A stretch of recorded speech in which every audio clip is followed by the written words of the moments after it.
আসসালামু আলাইকুম সম্মানিত শিক্ষকবৃন্দ, সবাইকে সালাম। আসসালামু আলাইকুম।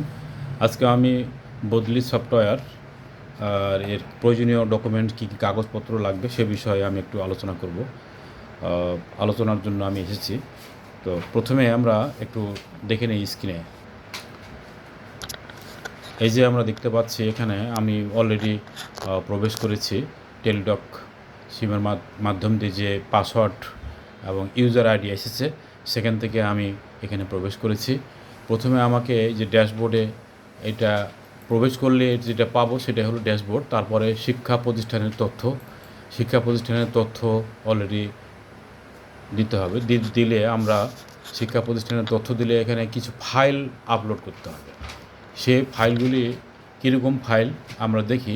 এখানে এমপিও সিট, এটা অলরেডি সাইজ হবে 10 এমবির হতে হবে, ন্যূনতম 10 এমবি হতে হবে। 10 এমবি এমপি সিটটাকে 10 এমবি স্ক্যান করে 10 এমবি করে এখানে আপলোড দিতে হবে।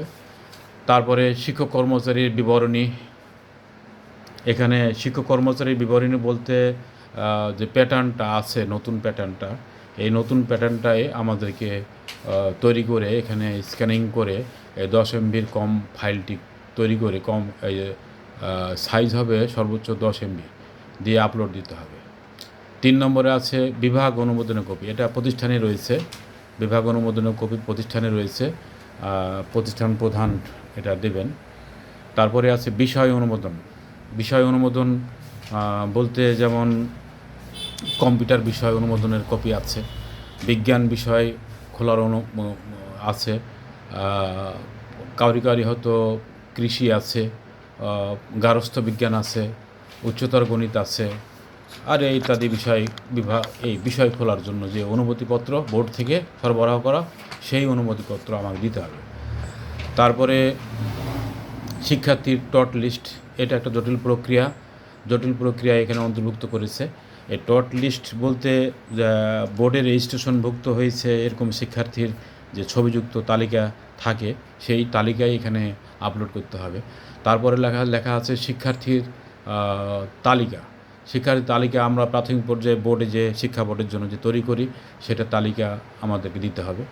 তারপরে যদি প্রতিষ্ঠানে এনটিআরসি কর্তৃক সুপারিশপ্রাপ্ত শিক্ষক থাকে সেক্ষেত্রে ওই শিক্ষকের যে এনটিআরসিএ যে সুপারিশ করেছে সেই সুপারিশপত্রটিকে এখানে স্ক্যানিং করে আপলোড করতে হবে। তারপরে যে সকল বিদ্যালয়ে শাখা আছে, শাখা খোলার অনুমতি পেয়েছে, সেই বিদ্যালয়গুলোতে শাখা অনুমোদনের কপি স্ক্যানিং করতে হবে। তারপরে সেফট যদি থাকে তাহলে অনুমোদনের কপি স্ক্যানিং করতে হবে। তারপরে কোনো প্রতিষ্ঠানে হয়তো এখানে যেমন ট্রেড কোর্স কারিগরি শাখা যেগুলো আছে অনুমোদনের চিঠি আছে সেই চিঠি আপলোড করতে হবে। সরকার কর্তৃক কম্পিউটার ল্যাব স্থাপনের চিঠি, যে সকল প্রতিষ্ঠানে কম্পিউটার ল্যাব আছে সে সকল ল্যাবের স্থাপনের যে সরকার কর্তৃক যে চিঠি সেই চিঠিটি আপলোড করতে হবে। সবাইকে অসংখ্য ধন্যবাদ।